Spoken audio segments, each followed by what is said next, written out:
Doutor Igor, você acompanhou a minha fascinação pelo esse assunto morte. Mas é porque eu acho que morrer bem é viver bem. E eu percebi que durante a vida a gente busca uma série de informações, né? Como se alimentar melhor, como dormir melhor, como melhorar a saúde, mas a gente não busca informações sobre como morrer melhor. Particularmente, eu sempre lidei com morte no meu trabalho, com idosos, com trânsito. E de repente, quando eu me vi num cenário de morte, eu não soube escolher quais eram as melhores decisões para o meu familiar, para o meu ente querido, que estava num processo já de desligamento, quais eram as opções. Percebi que os profissionais de saúde têm muita boa vontade, mas muito pouca informação do que pode ser oferecido.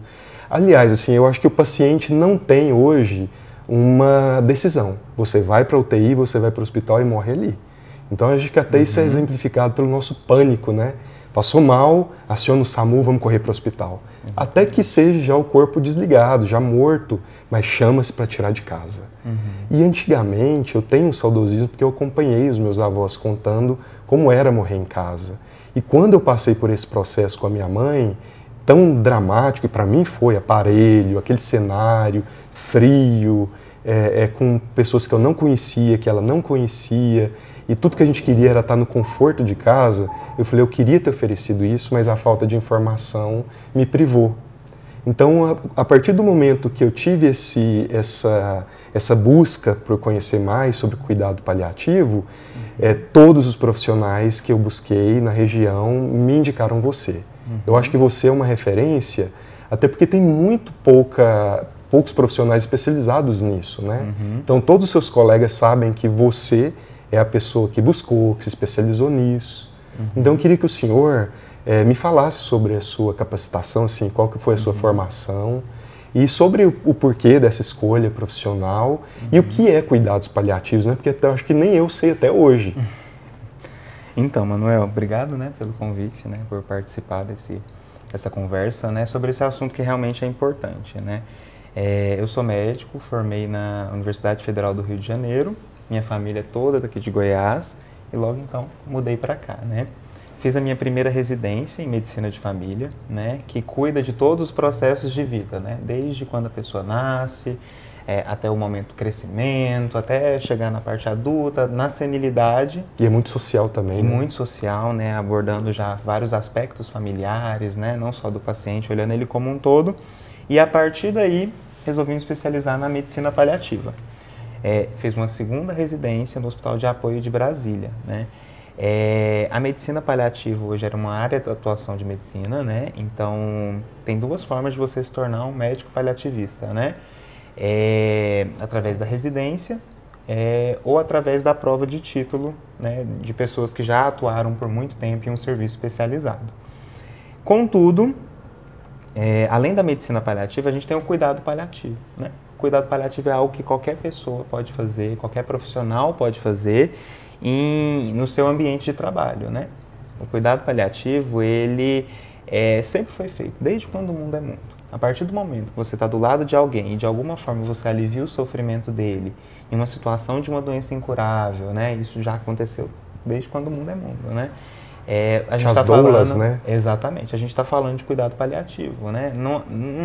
Vamos supor, na época medieval, alguém que estava com uma febre, se você de alguma forma aliviava aquilo com uma compressa morna, alguma coisinha assim, você está fazendo paliativo, você está aliviando aquele sofrimento, né? Só que dentro desse cuidado paliativo existe uma ciência, né, que é a medicina paliativa, né? Que aí essa medicina paliativa ela já não é só desses cuidados, assim, nesse sentido, ela tem uma parte muito mais técnica, né, que vai envolver um estudo de farmacologia muito importante, sabendo quais são as medicações e drogas eficazes para determinado paciente na fase que ele estiver enfrentando da doença dele, um estudo de fisiopatologia aprofundado das diversas doenças, que, quando avançadas, né, coloca o paciente em cuidado paliativo, um estudo de comunicação importante, né, porque na definição de cuidado paliativo ele não é só para esse paciente, né, ele é pela família. E além disso, uma parte muito importante que é preciso ser enfatizada é que o profissional, o médico, ele não faz isso sozinho, né, o cuidado paliativo ele deve ser feito por uma equipe multiprofissional, com enfermeiro paliativista, com psicólogo paliativista, cada um se ajudando, né? Com isso então torna terapeuta tudo ocupacional. muito mais raro, né? Porque já é exatamente. difícil o médico, você conseguir então essa equipe com essa formação é raríssimo. Já é difícil fazer cuidado paliativo no nosso país, ainda com uma equipe especializada, Nossa, né? É mais difícil ainda, né? Tem poucos centros, aqui no Centro-Oeste tem poucos centros, né? De referência em cuidados paliativos, em que você tem uma equipe completa, com fonoaudiólogo, terapeuta ocupacional, psicólogo, mas é uma especialidade que se pudesse ser feita com essa equipe, aí a gente está atingindo o máximo de capacidade. E o que te levou a né? escolher por esse caminho de especialização, doutor? Quando eu estava na medicina de família, né, eu já senti um pouco de, assim, a gente fala muito em cuidado paliativo, mas poucas pessoas sabem fazê-lo de fato, né? E aí, a princípio, na minha faculdade, né, quando eu estava lá na graduação, como que era o paciente com cuidado paliativo, né? E já existia essa categoria, digamos assim, né? Aquele paciente, ele é paliativo. Ele era o paciente que ficava o último da enfermaria, né? Aquele do cantinho, o último a ser visto, conduta mantida, né? Aquela coisa todo dia a mesma coisa. Então era na minha graduação, né? Entre aspas. Exatamente. Né? Era mais ou menos essa visão. Então, na minha graduação em medicina, eu pouco tive de cuidado paliativo. Eu não tive isso nem enquanto prática, por assim dizer, de uma forma eficaz, de uma forma bacana, nem enquanto disciplina, né? Na minha residência já se falava, né, de medicina de família, se fala em cuidados paliativos, né, mas é feito dentro da atenção primária uma abordagem paliativa, né, não, ainda na nossa formação ainda é um pouco superficial, né. Aqui em Goiás, por exemplo, a gente não tem nenhum centro formador de especialistas em medicina paliativa, né, e tem poucos centros de assistência ao paciente com cuidado paliativo. Saiu recentemente uma pesquisa aqui no Brasil, 7 pessoas a cada 100 que deveriam receber cuidados paliativos são as pessoas que recebem. Então, assim, 7% de todas as pessoas. Então, é muito pouco, né? E aqui em Goiás a gente carece um pouco disso ainda. Mas aí eu comecei a ter, digamos assim, a sementinha na minha residência de medicina de família, né? E aí comecei a estudar sobre o tema. Depois eu me vi numa situação em que eu fui preceptor da residência de medicina de família, lá em Anápolis. E aí o interesse veio mais ali. Como que eu me coloco em uma situação em que eu tenho que ensinar algo sem conhecer com muita propriedade isso, né? Então eu senti essa necessidade. E aí foi me despertando o interesse a partir de algumas leituras, e aí eu fui descobrindo o que é o cuidado paliativo em si, né? Que não é só para paciente acamado, que não é só para paciente em fim de vida, não é só para paciente com doenças terminais. E aí eu fui descobrindo que é muito maior do que isso. E aí eu optei por me especializar, né? Aí foi quando eu mudei para Brasília. Aí eu fiz a minha especialização no Hospital de Apoio, que é um hospital de referência, um hospital especializado em cuidados paliativos e reabilitação, de referência no Distrito Federal. Então essa é mais ou menos a minha trajetória, né? Fiz a residência médica, concluí a residência médica e agora estou começando a atuar na área, assim, né? Trazendo. Só que é muito importante dentro disso tudo que eu disse, né, de entender que o cuidado paliativo também pode ser feito em todos os ambientes, né, em que você está. Se você é um médico emergencista, um médico na UTI, é importante, um médico na atenção primária, é importante que ele tenha pelo menos os olhos para saber quando indicar esse paciente adequadamente para os cuidados paliativos. Eu acho que isso existe, né, do profissional de saúde uma empatia muito grande, sem dúvida, né? Não é só tratar a doença, aí você vai olhar o ser humano como um todo. Exatamente. E englobar da sua família. Exatamente. Porque quando você me falou agora algo que eu acredito que é novidade para todo mundo. Todo mundo acha que paciente de cuidado paliativo é o que já está no leito de morte. Exatamente. E você me falou que pode ser qualquer um. Exatamente. Manuel, o paciente de cuidado paliativo, né, ele deve ser indicado para o cuidado paliativo uma coisa interessante, que poucas pessoas sabem, né, no diagnóstico da doença. Então, por exemplo, o que acontece, quando acontece, né, é quando o paciente já está em fase avançada, já está prestes a morrer, perto de morrer, ele é paliativo. E já teve, né, todos os traumas, já passaram por várias dores, exatamente. Não só, não só físicas, né, mas também psicológicas, em vários momentos. Porque muitos tratamentos são muito agressivos, exatamente, né? Da quimioterapia, radioterapia, ou de outros tratamentos, né? Medidas invasivas, né? Implantes, coisas assim. Então, são várias questões nesse sentido, né? E o que se preconiza é que o cuidado paliativo ele seja feito no diagnóstico. Então, se o paciente teve um diagnóstico, um câncer, diagnosticou agora, por exemplo, um câncer de mama, o ideal é que ele seja acompanhado pelo oncologista e pelo paliativista, pela equipe de cuidados paliativos, né? Porque nesse diagnóstico, independente da fase de doença que ele esteja, já começa a gerar sofrimento. Vem o sofrimento psicológico por aquele diagnóstico, que é algo incerto, será que vai ter cura, será que não vai? A família já fica muito preocupada, você desestrutura aquele ambiente familiar, o esposo já começa a ficar um pouco mais preocupado com aquela mulher também, altera a relação sexual, altera o estresse, altera o cuidado com os filhos. Então, não tem como você dizer que essa situação vai ser isenta, vai ser só focado na parte física. Não Com vai. certeza. Aquele diagnóstico ele já a começa... A emoção é muito maior, talvez. Né?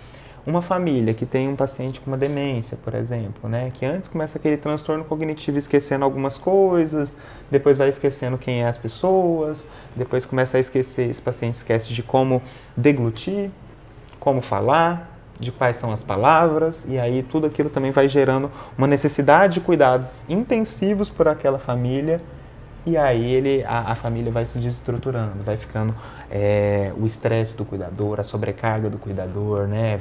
Famílias, a filha que tinha a família dela em outro local começa a morar com a mãe, então tudo vai se modificando e com isso trazendo sofrimentos em vários planos, e em são várias várias dimensões. escolhas que a gente toma com parâmetros errados, né? Exatamente. Por isso a importância desses profissionais para ajudar essa família a tomar as decisões, qual o tratamento, para onde ir.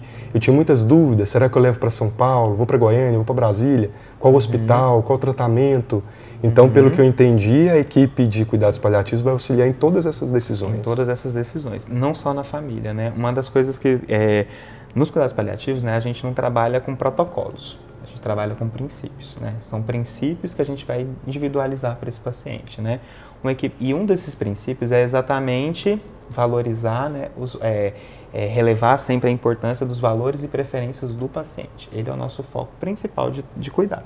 E aí depois a família. Isso, né? para mim é fantástico. Então, pensa, Manuel, num paciente que teve um diagnóstico agora e que vai sendo muito bem abordado e que, sabendo como essa doença pode evoluir, de uma forma ou de outra, ele já consegue escolher a forma com que ele vai ser cuidado, né? A partir dos seus valores e preferências. Se esse paciente, em algum momento, quer ser encaminhado à UTI, não tem problema. Isso faz parte do que ele acredita que é melhor para ele. Mas pode ser que ele não queira. E aí, uma situação de fim de vida, uma família que não teve essa abordagem, se coloca naquela situação que você explicitou, né? Tendo que escolher aquele leque de opções sem entender bem quais são as indicações, né? Então, assim, a gente fala muito nas diretivas antecipadas, né, que a gente vai trabalhando com os pacientes desde o momento do diagnóstico, né, como ele gostaria de ser cuidado, e além disso, tanto para ele, tanto para a família, né, de tal forma que quando ele chega nessas situações em que ele não tem mais a sua autonomia preservada, ou seja, a sua capacidade de se expressar, sua capacidade deliberativa, que são as condições clínicas dele, né, e a sua capacidade de escolher ali, né, aquilo vai ser respeitado e aquilo precisa. Quantas famílias, e às vezes até é tanto sofrimento, Manuel, que até algumas famílias que já têm isso estabelecido, quando chegam em alguns momentos ainda estão assim, pelo susto, pelo sofrimento, não sabem muito o que fazer, né? Então é algo que precisa, aí daí a maior importância de ser algo feito em equipe, né? De ser uma equipe especializada, né? Que aí vai saber guiar melhor esse paciente, né? Para que essas escolhas, quando tenham que acontecer, sejam muito mais fáceis. Uma família que está entendendo o processo evolutivo daquela doença, que sabe como aquilo vai evoluir, que sabe como aquilo vai se dar, que quais são os cenários possíveis que estão ali para frente, né? Ela vai saber a melhor maneira adequada, porque ela foi amparada durante todo o processo.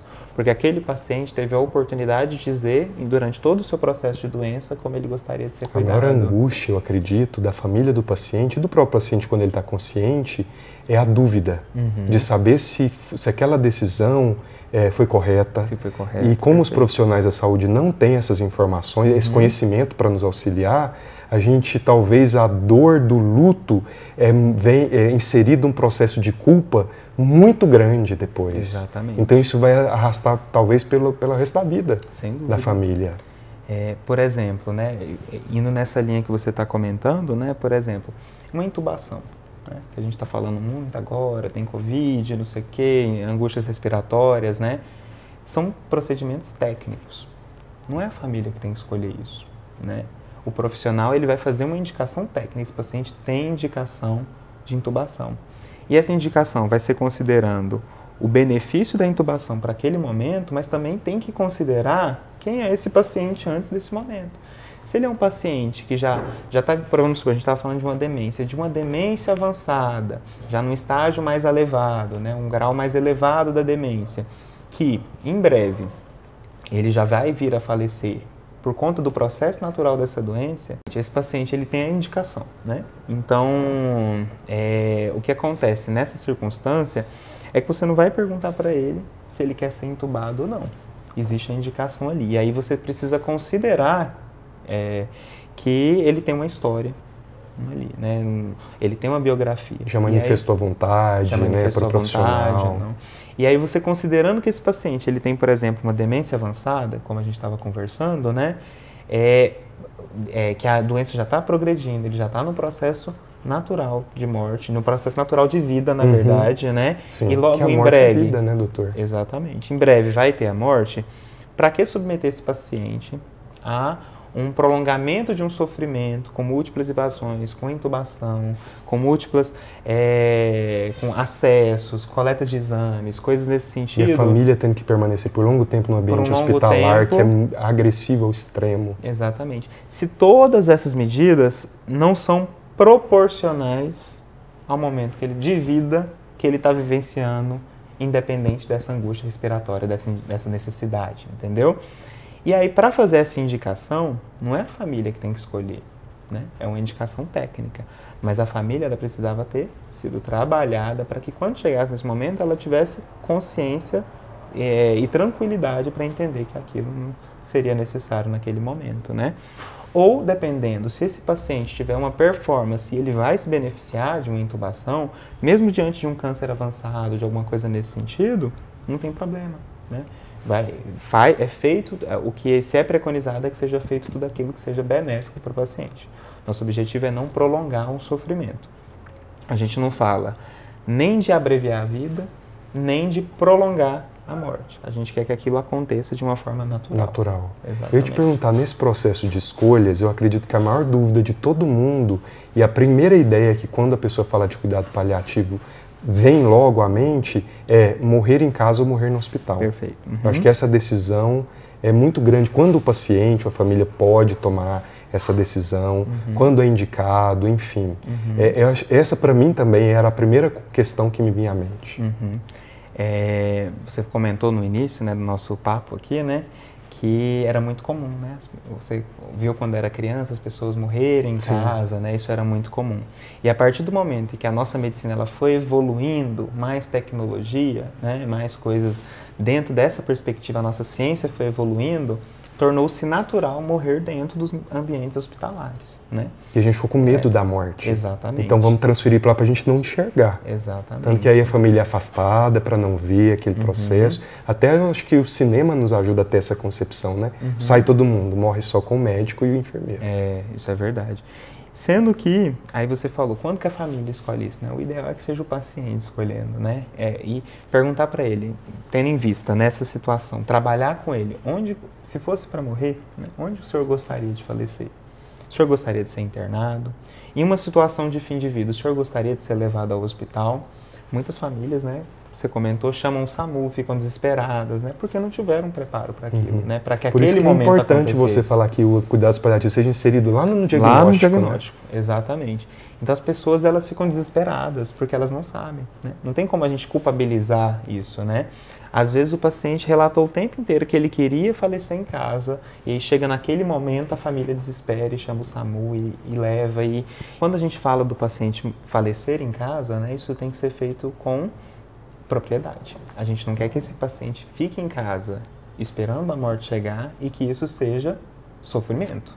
E aí inserido um monte de conhecimentos que você falou, né? Exatamente. Que não é só psicologia, técnica, fisiologia e tudo mais para amenizar a dor. Exatamente. Para controlar todos os sintomas que ele possa ter ali, né? A gente tem às vezes uma visão muito romantizada da morte, mas nem sempre ela acontece da forma como a gente espera, né? Se a gente perguntar numa boa morte, a gente espera o quê? Que seja o paciente dormindo, tranquilo, né, com todas as pendências resolvidas, mas nem sempre isso acontece, né? O corpo, quando ele vai se despedindo, ele pode reagir de algumas formas diferentes. E dependendo da doença desse paciente, pode ter sofrimento ali, né? Pode ter, por exemplo, num câncer, pode ter dor, pode ter náusea, pode ter vômito, pode ter hemorragias, né? Exatamente, hemorragias, pode ter tremores, pode ter convulsão. Então, quando esse paciente fica em casa, a família também tem que ter um suporte para que ele fique confortável. Não se desesperar, né, nessas situações. Exatamente. E que o paciente fique confortável, né? Para que ele tenha todos esses sintomas aliviados. Né? Que a morte tem sintomas, assim como o parto, né, doutor? Também tem, exatamente. A gente tem algumas rotas, né? O que acontece com a morte? O corpo, ele vai se despedindo. De que forma? Vai tendo falências, né? Vai parando intestino, naquele paciente vai com uma síndrome que já não consegue absorver mais os alimentos, vai parando, começando uma oligúria, uma dificuldade mais para fazer xixi, vai diminuindo, pode ficar confuso, pode ficar um pouco pode ter mais sono, né? A pressão vai diminuindo, pode ter muita secreção, né? Ficar com barulho, aqueles barulhos de ronco.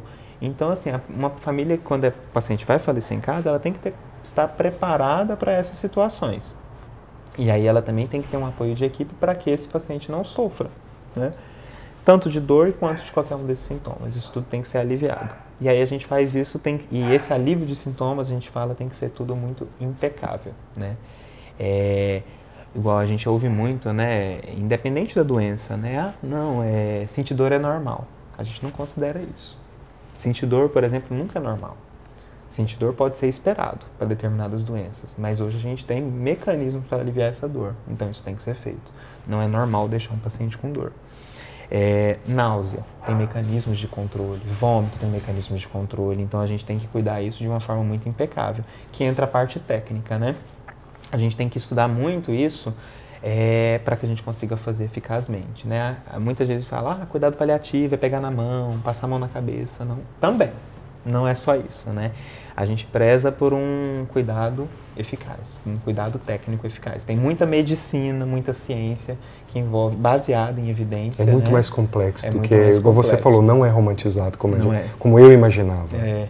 E a gente, porque a morte ela pode vir de várias formas, né? Não nem sempre como a gente gostaria, né? Ela pode vir com várias questões, né? E aí, também a questão da comunicação, né? Que a comunicação desse profissional com a família tem que ser uma comunicação muito empática. E com os outros médicos envolvidos, né? Às vezes o oncologista, o cardiologista, o paciente, o médico do paciente, né? Isso. Porque, pelo que eu entendi, o médico paliativista, ele vai auxiliar como um acessório ali para dar uma morte de mais qualidade ou um tratamento de mais qualidade. Acho que ele vai pegar a bandeira da vontade do paciente. Seria isso, né? E da família. Isso. O cuidado paliativo ele pode ser feito de duas formas, né? Adjuvante ou exclusivo, né?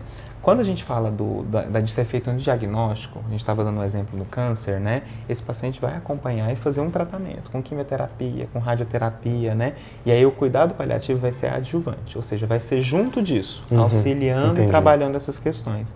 Mas geralmente quando vai chegando na falência dessas possibilidades terapêuticas, né?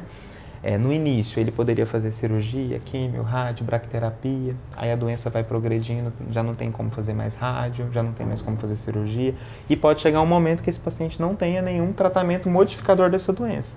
E aí ele se torna um paciente paliativo exclusivo, né? E aí nessa fase, geralmente o paliativista ele pega o paciente completamente para ele, né? Que aí ou ele vai auxiliar uma equipe que está cuidando, ou ele vai pegar e cuidar disso tudo até. Acho que deve ser um caminho muito comum do paliativista eu vou colocar assim, me desculpe o termo, se ele for muito agressivo, mas resgatar às vezes um paciente de uma UTI e acompanhá-lo para casa, se essa for a vontade da família e tudo mais. Sim, poderia ser. Um paciente, é muito feito, né? No caso, uma extubação paliativa é muito falada, aquele paciente que está entubado, né? Vamos definir, chegou o momento, né? Chegou o momento de fazer uma extubação, de começar a desinvadir esse paciente, né? ou então de ficar tentando aquelas medidas ostensivas que só estão prolongando aquele sofrimento. Quando é o momento adequado de parar um antibiótico que já entrou em falência, que já não tem mais benefícios para aquele paciente, né?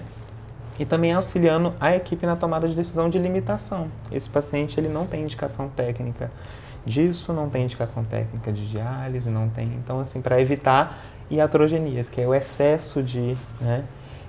Iatrogenia é o termo que a gente dá para excesso de procedimentos médicos ou de medidas médicas que possam trazer mais sofrimento. A vida financeira da família. Sim. Também, né, doutor? Exatamente. Que isso é muito importante. Ponto importante, né? Entra muito na questão social, né? Geralmente as equipes também são compostas pelo assistente social que fica de olho nessas questões, né? E uma coisa muito importante, Manuel, que eu ainda não comentei, é a importância disso para a resolução de pendências, né? O cuidado paliativo ele não é só físico e emocional, psicológico, né? Ele também é espiritual e ele também é social. Então, existe uma importância, a gente dá muita importância para a resolução de pendência. Eu até mudar minha posição, que você falou isso, eu até acendeu minha tomada. Não é? E esse paciente que está em fim de vida, né, às vezes, assim, a família às vezes não quer que conta para o paciente, às vezes não quer, não fala, eu tenho certeza que ele vai sofrer se começar a conversar com ele sobre o diagnóstico, né? Às vezes o paciente fez químio, rádio, fez aquilo tudo no caso do câncer, por exemplo, e não sabe até hoje o diagnóstico, né? E aí muitas famílias ficam receosas em contar isso para o paciente ou não, né? Os estudos mostram que eles se beneficiam muito desse momento. Pode ser que no início exista um sofrimento por saber o diagnóstico, mas depois ele vai começando a ressignificar tudo aquilo. E vai começando a refletir sobre a própria vida e sobre como ele gostaria de ser cuidado.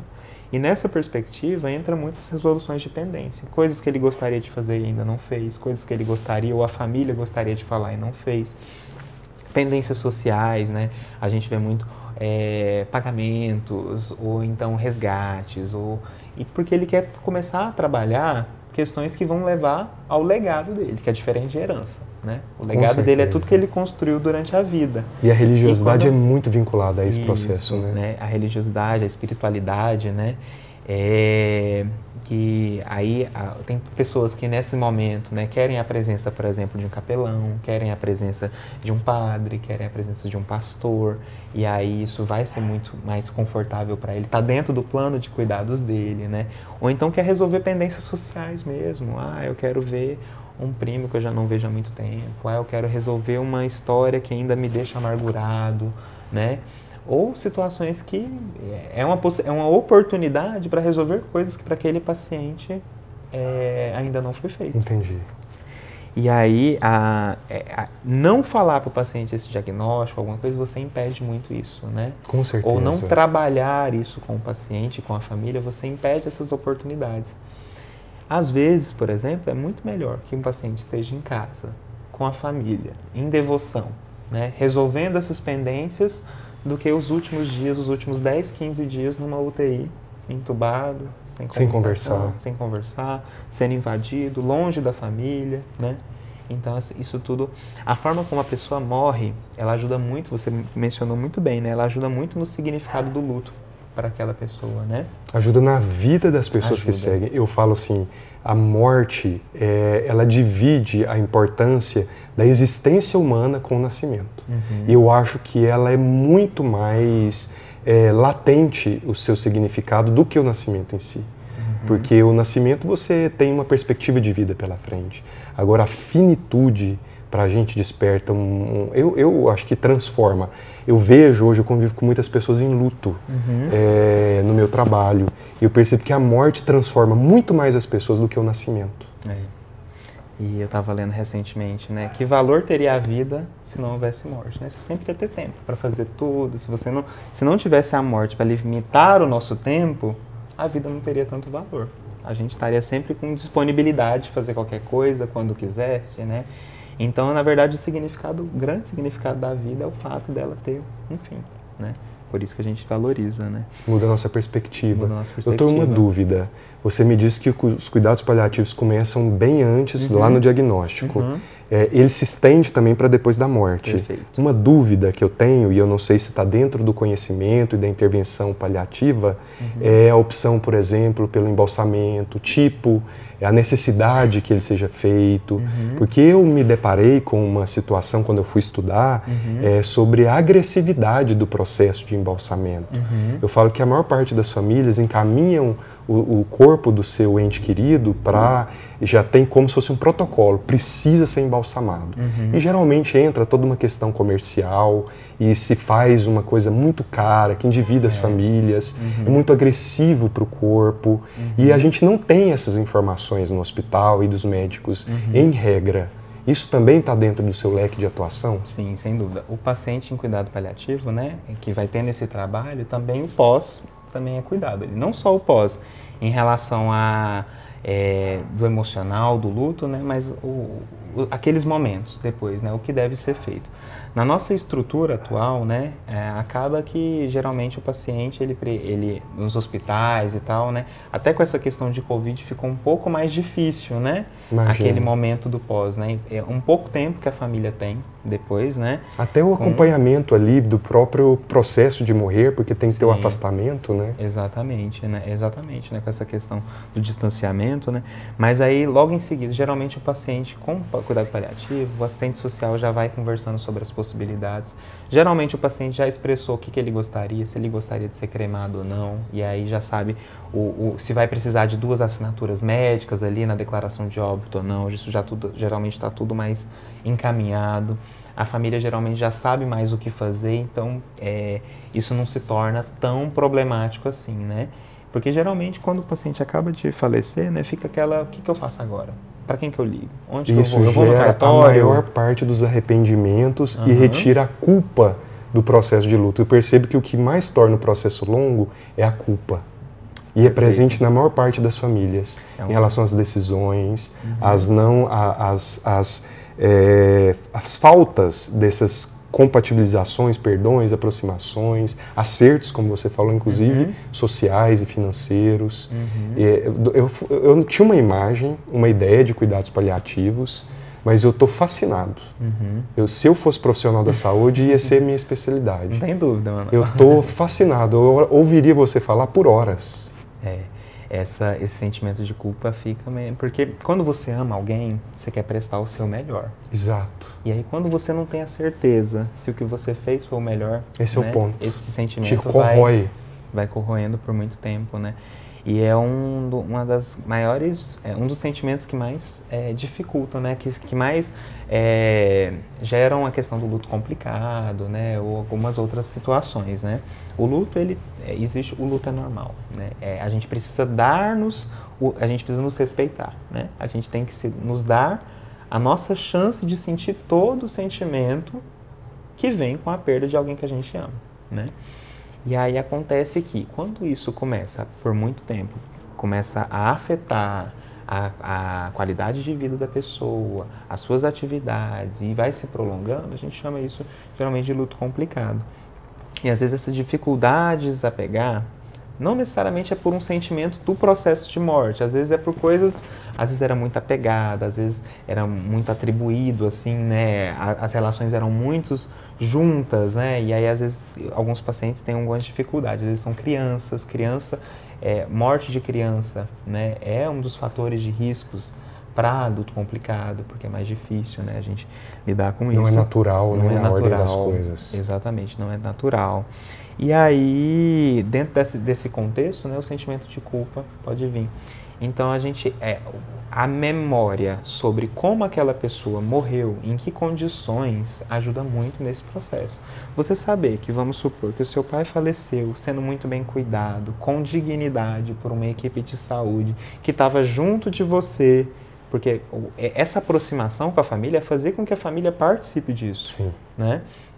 Então, que estava junto com você, que estava ali auxiliando, isso tudo vai ajudar a significar, né? Assim, a memória que fica é muito melhor do que aquela de uma pessoa, do paciente que foi cuidado de uma forma não tão próximo assim, né? Que não tão vivenciado, porque aí as decisões, será que foi a melhor decisão ir para a UTI? Será que ela sofreu ou não? Será que ela sentiu dor? Será que teve alguma... Será que eu poderia ter feito? Eu fiz as escolhas certas para ela. Até na hora de escolher, né? Quando já não tem mais tratamento modificador, mas será que não valeria a pena tentar um tratamento fora do país, que não sei o quê? Quantas pessoas não sofrem por essa situação, né? Sendo que a gente tem que pensar, vai trazer benefício? Se sim, vale a pena, né? Mas essa medida, esses esforços, assim, será que não trariam mais sofrimento? Né? E a vontade do paciente, suas preferências, né? Será que não traria mais sofrimento? Até quando a gente vai fazer uma quimioterapia que traz toda aquela carga de efeitos colaterais e já não tem mais, e já não está ajudando na diminuição, na regressão, ou na diminuição da progressão dessa doença, né? Então, assim, até quando? Quando que está a hora de começar a voltar, não só ficar olhando para a doença, para o tratamento, para aquilo, mas olhar para um paciente quando todo? Quando que isso vai ser feito? Quando ele estiver lá, né? Que não tiver mais tempo de conversar, né? Exatamente. De despedir. De se despedir, de conversar, de expressar quem ele é, né? E aí uma coisa que a gente enfatiza muito, né, é a biografia, independente do momento em que ele chega. Se vai ser num ambulatório, se vai ser numa enfermaria, se vai ser já num processo ativo, é conhecer a biografia, né? Que a biografia desse paciente vai propiciar ao profissional, né, o privilégio, né, que é um privilégio cuidar desse paciente, o privilégio de cuidar da melhor forma possível, saber o que ele gostava, saber o que ele queria fazer. Você deve ter histórias assim de cinema, né? Nesse pouco tempo, assim, né? Alguma te marcou? Olha, me marcou muito um paciente, foi até recente, foi no início desse ano, né? Em que ele já morava aqui no Brasil há muito tempo e ele morava em Anápolis até, né? E aí ele era estrangeiro, né? Ele era italiano. E aí, assim, a gente foi cuidando dele quando foi no último dia de vida, né? A gente conversamos com ele sobre o diagnóstico, sobre como que estava dali para frente, né? Então, ele estava consciente de que aquele momento de partida ia acontecer em breve, né? E o que ele queria? Quais eram os desejos? Ele queria estar junto da esposa, que ele amava muito. Ele queria tomar um vinho, comer queijo e ouvir música. E aí, propiciar isso nos momentos finais de vida dele foi extremamente significativo, muito significativo. E aí, pouco tempo depois, ele entrou em um processo ativo, que é um processo irreversível, geralmente as últimas 48 horas de vida, né, que esse paciente já fica mais desacordado, já começa o corpo vai parando de fazer xixi, vai de urinar, né, a pressão vai abaixando e tal, e aí você já não tem mais uma comunicação, e até que ele vem com o processo de morte, né? Foi uma das histórias que mais marcou, mas tem outras também, tem várias situações, mas foi uma história recente que mexeu muito, assim, né? Um senhor cuja a maior vontade naqueles momentos, que para ele o que era mais significativo, ele era nordestino, acostumado a dormir em rede, então propiciar no hospital uma rede para ele ficar tomando a bebida que ele queria, né? Assim, ouvindo a musiquinha que ele gostava, também foi muito importante, né? E a família, quando vê esse momento, não tem como. Nossa. Ela participa, é uma plena devoção naquilo ali, né? A gente se aproxima um pouco da cultura oriental, né? De amar e cultuar os nossos idosos, os nossos entes que estão partindo, independente da idade. Exatamente. Eu lembro o impacto que teve, meu avô paterno, ele ficou hospitalizado na UTI muito tempo por conta de ferroadas, ele levou milhares de ferroadas de abelha. E ele sempre gostou muito de pinga. E aí ele pedia pinga na UTI.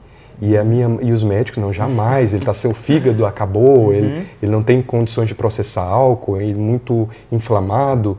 E a minha mãe entrava com a pinga no vidro de Epocler, escondido no bolso, e colocava na boca dele. Esse momento. Ele conseguiu sair da UTI, ele não faleceu, mas ele falou, olha, o que me deu forças para passar aquele período, aquelas dezenas de dias que eu passei, foi a pinga que eu esperava, ao horário que você chegava, que eu sabia que você ia tirar escondido e pôr na minha boca.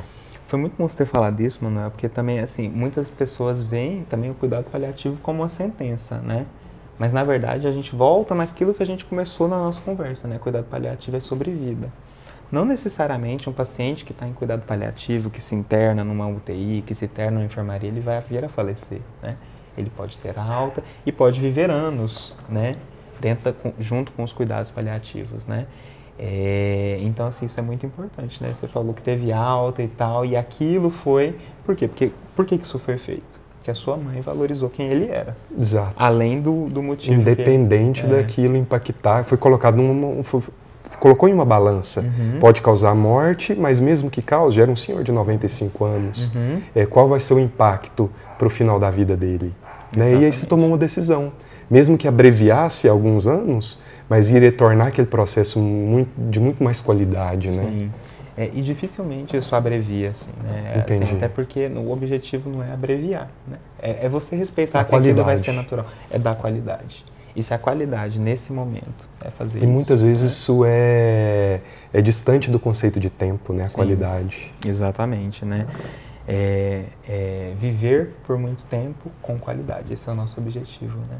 A gente quer, é isso que a gente espera. Doutor Igor, eu ficar petrificado aqui, te ouvindo por dias, de verdade. Como eu tenho vontade assim, e tenho saudosismo de não ter te conhecido quando eu precisei de cuidados paliativos. Imagina. E eu acho que as pessoas que vão ouvir, elas vai ajudar muita gente. Eu te agradeço em nome das pessoas, porque nós somos muito ignorantes em relação ao que fazer com os nossos entes queridos. E como eu te disse por experiência própria, a falta de informação nesse processo de diagnóstico, tratamento, morte e pós-morte, né, com o velório, o embalsamento, é o que mais dificulta o processo do luto. A culpa, o arrependimento. E eu acho que a sua profissão, a medicina já é uma profissão humanista por natureza. E a sua especialidade, então, eu acredito que ela desponta muito à frente das outras, por eu enxergar o paciente como um ser, inclusive, espiritual. Eu estou fascinado. Eu te agradeço imensamente mesmo. Muito. Eu que agradeço, Manuel. Foi ótimo. Eu que agradeço. Muito mesmo. Bom poder falar sobre isso. Me transformou. Vai mudar a minha perspectiva agora em relação ao tratamento do meu pai, que já é idoso, e eu tenho certeza que de muitas pessoas que têm pacientes com doenças crônicas e idosos dentro de casa. Muito bom, fico muito feliz. E tomara que inspire outros profissionais da saúde, Sem né? dúvida. Tomara. Sem dúvida. É uma especialidade, né, que agora, tendo em vista que a carga de doenças crônicas, né, não transmissíveis e tal, tem cada vez mais aumentado, o envelhecimento populacional, acaba que o número de pessoas que vão se beneficiar desse tipo de cuidado, né, dessa abordagem de cuidados é cada vez maior, né? Então, a partir do momento que vai se tornando mais conhecido e vai se valorizando também, né, esse assunto, né, que precisa ser dito, mas que por muito tempo foi tratado como um tabu mesmo, né? Não é tão comum, as pessoas não gostam de ouvir falar sobre morte, né? Ou sobre essas cronificações, ou sobre essas situações, né? Às vezes, se alguém vai começar a falar sobre isso, em uma situação em que eu tiver que ir para o hospital, tiver em fim de vida, eu gostaria de ser cuidado, a pessoa já bate na boca, não conversa sobre atrai, isso, né? Uma coisa ruim. Exatamente, atrai. Então, a partir do momento que a gente começa a desmistificar tudo que está por trás disso, né? A gente vai também entendendo a prestar um melhor cuidado, uma melhor assistência, convocando mais profissionais. A gente costuma dizer que parece que na medicina paliativa não é você que escolhe, é ela que te escolhe, né? Então mais pessoas também vão se aproximando dentro do cuidado paliativo. Você me inspirou muito e eu tenho certeza que vai inspirar muita gente.